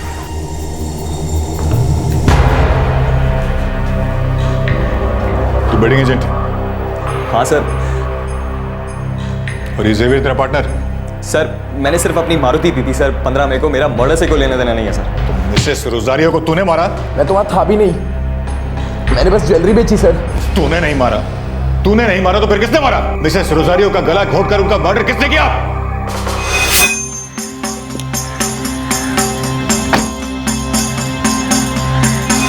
अंजुमन, अंजुमन नावेद है सर उसका नाम, मरगांव में रहता है सर। ये अंजुमन नावेद कौन है? रोजारियो फैमिली के साथ इसका क्या कनेक्शन है? और अटैक करने के लिए इसने रोजारियो का घर ही क्यों सिलेक्ट किया?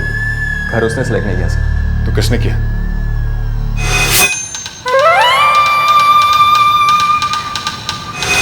फिलिप रोजारियो, एलिजाबेथ रोजारियो का अपना पोता?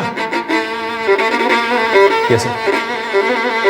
फिलिप और अंजुमन ने मिलकर ही एलिजाबेथ रोजारियो का मर्डर किया सर। फिलिप जानता था कि कैश और ज्वेलरी कहाँ रखी है सर।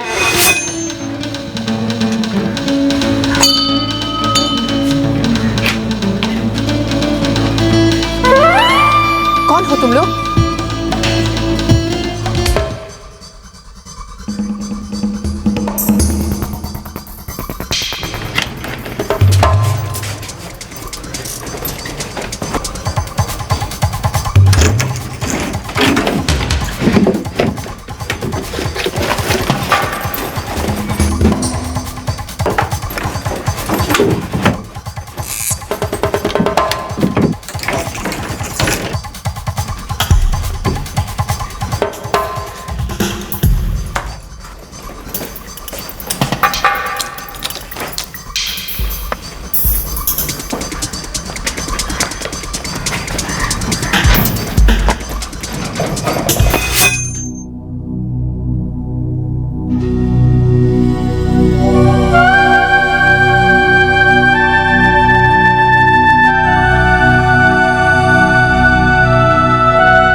पीटर कल चलेंगे, आज मैं बहुत टायर्ड फील कर रहा हूँ। लेकिन ग्रैंडपा सैमुअल कह रहा था कि वो लव बर्ड्स एक और दिन नहीं रखेगा, किसी और को बेच देगा। उसको एक दिन और होल्ड करने के लिए बोलो ना सर। कल हम 100% लव बर्ड्स खरीद लेंगे। ग्रैंडपा मैं उससे पूछ चुका हूँ एंड ही सेड नो। आप आज आ रहे हैं या नहीं? यस और नो? पीटर उसे एक्सप्लेन करो ना। Your grandpa is old man now. What old man? Nonsense. तुम कुछ ओल्ड वोल्ड नहीं हो। और अपनी यंग वाइफ के लिए तुम क्या लव बर्ड्स नहीं लेकर आओगे? गो चेकअप, गो गो गो। वो लव बर्ड्स मुझे आज ही चाहिए। दे आर सो ब्यूटीफुल है ना रे? Like you. ओके हाँ पीटर, मैं अभी लेकर के आता हूँ। फिर हम साथ में बैठ करके चाय पियेंगे। Yes sir. और आज मैं तुम्हें एक नई धुन सुनाऊंगा, तुम्हारे लिए बनाई है। Okay bye. फिलिप, ग्रैंडपा आ रहे हैं। Good job. मैं तुम दोनों के यहाँ से निकलने के बाद ही यहाँ से निकलूंगा, ठीक है?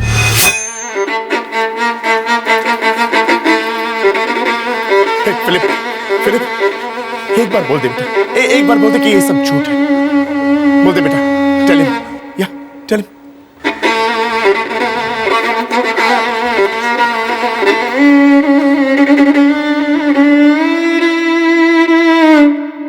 ये सब करने का ख्याल कैसे आया?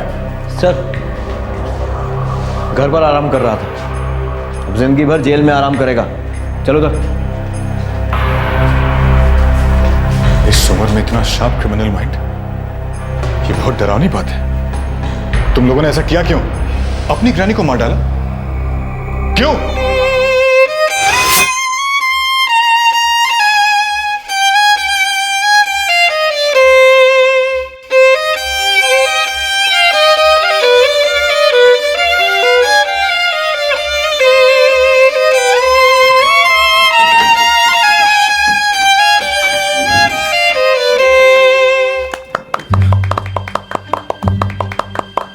ग्रैंडपा, वो लेस्टर गोम्स वाला कॉम्पोजिशन बजाइए ना।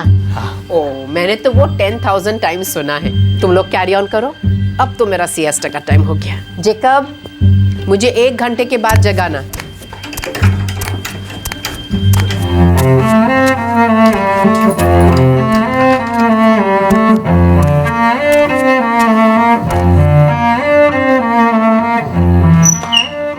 ग्राना, are you sleeping? Not sleeping रे, छोटा सा नैप। बस 1 आवर। ओके। अरे you go and enjoy first. एक बात बोलूं ग्रैना, जब ग्रैंडपा वायलिन प्ले करते हैं तो कितना ब्यूटीफुल लगता है ना। मैं तुम्हें एक सीक्रेट बताऊं, मुझे लव है ना तुम्हारे ग्रैंडपा से नहीं है, उनकी वायलिन से है। कितना अच्छा बजाते हैं। ओके, मैं चलता हूँ। मैं आई क्लोज द डोर, आपको डिस्टर्ब नहीं होगा। अरे नो, डोर क्लोज मत करना। अगर मैं म्यूजिक नहीं सुनूंगी ना तो मैं सो नहीं पाऊंगी। Keep the door open and okay. Okay.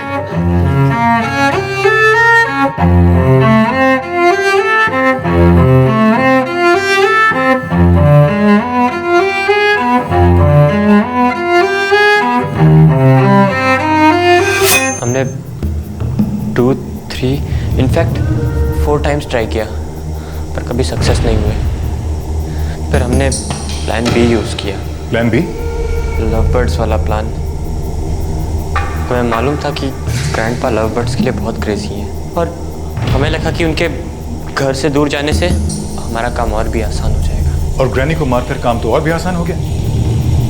Mask पहनकर गला घोट दिया अपनी ग्रैनी का। क्यों फिलिप, ऐसी कौन सी जरूरत आ पड़ी थी पैसों की? नो फिल, अभी लास्ट क्रिसमस को ही तुम्हारा पॉकेट मनी बढ़ाया था। Now no more, okay? Last Christmas for Christ sake mama, हर चीज का कॉस्ट कितना बढ़ गया है। इतने पॉकेट मनी में तो कहीं फेस हाइड करने की जगह भी नहीं मिलती। कुछ भी बाय नहीं कर सकते। Then don't buy son, simple। हम तुम्हारा सब नीड्स पूरा करते हैं और लग्जरी के बिना भी तुम मैनेज कर सकते हो। मैंने किया, तुम्हारी मॉम ने किया, मेरे पेरेंट्स ने भी किया।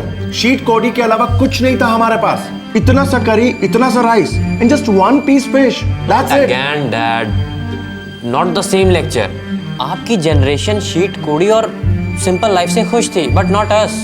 हम बड़े हो गए हैं। आई एम 17 और पीटर 15 का है। सो प्लीज हमें भी थोड़ी इंडिपेंडेंस चाहिए। इंडिपेंडेंस मांगने से नहीं मिलता सर, उसको अर्न करना पड़ता है, उसको कमाना पड़ता है। और तुम दोनों अभी मैच्योर नहीं हो। पेरेंट्स को बैक आंसर करते हो, पेरेंट्स को रिस्पेक्ट नहीं करते। कॉस करते हैं मॉम, बट आप हमारे नीड्स को नहीं समझते।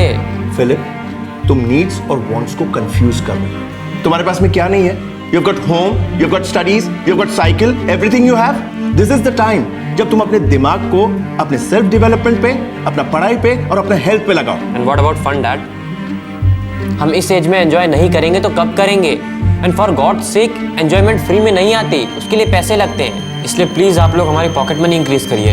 अगर हम अफोर्ड कर भी सकते तो मैं नहीं करता। और मैं भी नहीं। It's not the question of affording। Question ये है कि क्या हम इनकी लाइफ को डिसेंटली और अच्छे से जीना सिखा पाए हैं या नहीं। रहने दो सिल्वेस्टर, टाइम इनको सिखाएगा what is right and what is wrong. Sure, पर मुझे डर है कि कहीं लेट ना हो जाए, कहीं इनकी बोट ना निकल जाए। सर, हम मॉम डैड से काफ़ी फ्रस्ट्रेट हो गए थे। बहुत पैसा था उनके पास, लॉट्स ऑफ मनी, पर हमारे लिए कुछ नहीं था। और उनसे इस बात पे आर्ग्यू करना या डिस्कस करना टोटली वेस्ट ऑफ टाइम। फिर हमने सोचा कि ग्रैनी और ग्रैंडपा के पास भी काफ़ी पैसा है, लेकिन वो भी एक नंबर के कंजूस। हमें एंजॉय करने के लिए कुछ नहीं देते थे, कभी नहीं। क्रिसमस गिफ्ट्स भी इतने चीप।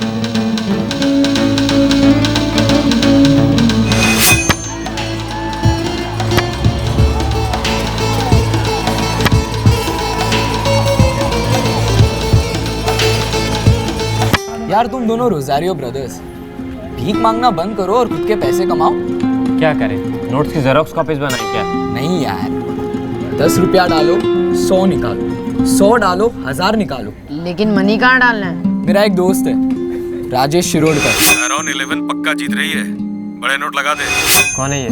बुकी बोलो, बैटिंग एजेंट बोलो, वो आज तक एक भी मैच नहीं आ रहा है। उसका हर रुपया 100 बन जाता है। पैसों में स्विमिंग करता है ये। तूने कभी उसके थ्रू कमाए हैं क्या?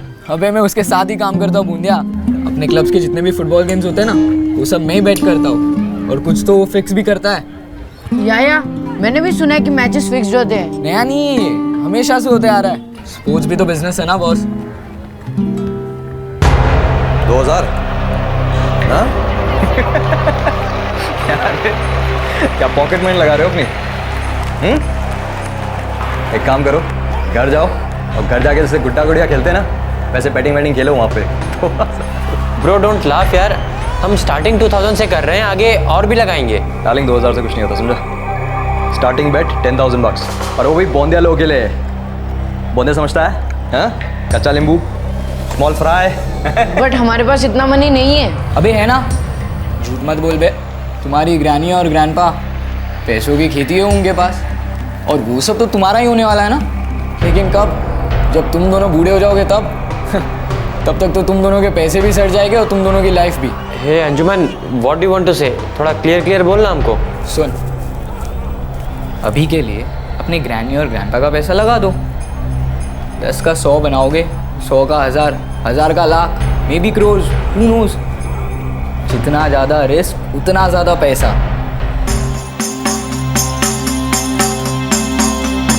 फिलिप, क्या सोच रहा है? तेरे को पता है पीटर, मैंने ना डैड को देखा था, ग्रैंडपा के लॉकर में काफ़ी सारा कैश रख रहे थे। पता नहीं किसी स्टूपिड से प्रॉपर्टी को बाई करने का प्लान कर रहे थे। ग्रैंडमा की बहुत सारी ज्वेलरी भी तो है कबर्ड में।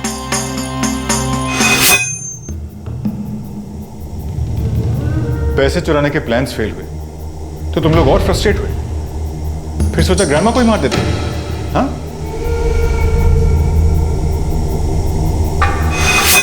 इतना सारा पैसा तुम लोगों के हक का तुम लोगों से दूर रखा जा रहा है यार। That's very wrong. तुम दोनों डिसाइड किया है ना कि अब जो भी हो जाए पैसा बनाने का है? Yes, totally yes. तो अब सब मुझ पे छोड़ दो, समझे? बट कैसे? प्लानिंग गाइस, सारा गेम प्लानिंग का है, समझे? Oh Sam, they are beautiful.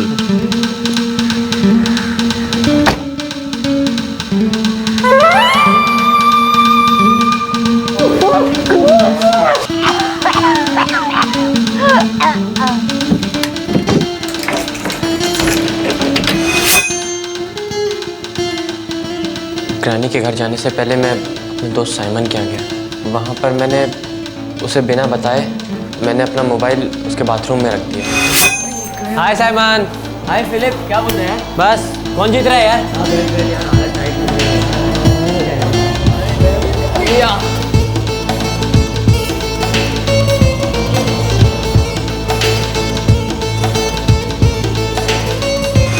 फिर सारा काम हो जाने के बाद मैंने ज्वेलरी एक बॉक्स में करके साइमन को दे दी।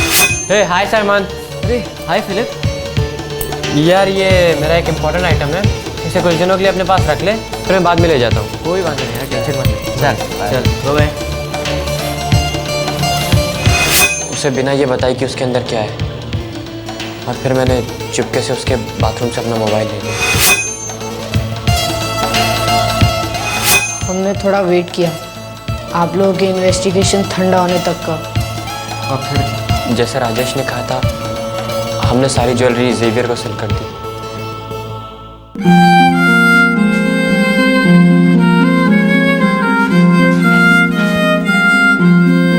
वो सिर्फ मेरी मामा और तुम्हारी ग्रैनी नहीं थी, तुम्हारे ग्रैंडपा की लाइफ थी डैम इट।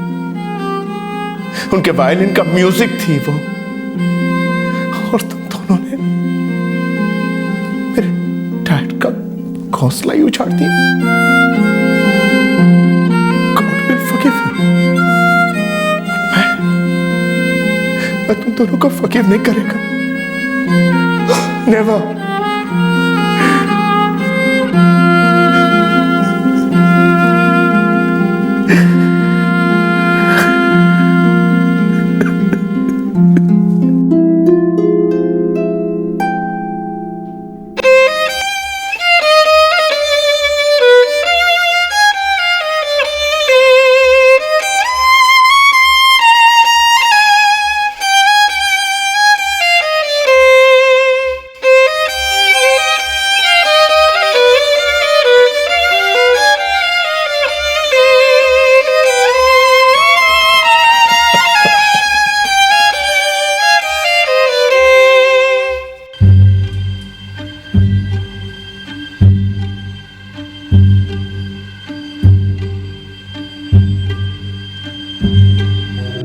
पोतों ने मिलकर अपनी दादी माँ की हत्या कर दी। पूरी संभावना है कि इस दादी माँ ने इन दोनों लड़कों की उंगलियां पकड़कर उन्हें चलना सिखाया होगा, मिठाइयों और कहानियों से उनका लाड किया होगा। फिर इन दो टीनेजर्स ने अपनी दादी माँ की हत्या क्यों की, पैसों के लिए। 17 वर्षीय फिलिप और 15 वर्षीय पीटर बेटिंग में पैसा लगाकर लाइफ में सेटिस्फैक्शन चाहते थे। लाइफ में सेटिस्फैक्शन, क्या आज की जिंदगी में कोई परमानेंटली संतुष्ट हो सकता है? फलसफे और फिलॉसफीज अपनी जगह पर, लेकिन दुनिया का सबसे इम्प्रैक्टिकल फूहड़ गवार इंसान भी अच्छी तरह से जानता है कि सेटिस्फैक्शन की कोई सीमा नहीं, लालच का अंत नहीं और ललचाने वालों की कोई कमी नहीं। कंज्यूमर गुड्स, लग्जरी गुड्स, इसका सबसे बड़ा मार्केट है बच्चे, टीनेजर्स और युवा पीढ़ी। और ये ग्रुप मार्केटिंग और एडवर्टाइजिंग को सबसे पॉजिटिव रिस्पांस भी देता है। फास्ट फूड, डिजाइनर कपड़े, जूते, सेल फोन्स, कंप्यूटर्स, महंगे स्पोर्ट्स गियर और यहां तक के पॉश स्कूल्स और एजुकेशनल कोर्सेज, हर चीज में, हर क्षेत्र में बेचने वाले प्रलोभन का इस्तेमाल करते हैं। फ्रेंच फ्राइज आपके मुंह में पानी लाते हैं, लेकिन उसके साथ बर्गर और सॉफ्ट ड्रिंक खरीदना जरूरी है। आपके बच्चे को अगला शेक्सपियर, आइंस्टाइन और तेंदुलकर बनाने का वादा किया जाता है, लेकिन उस कोर्स की फी लाखों में।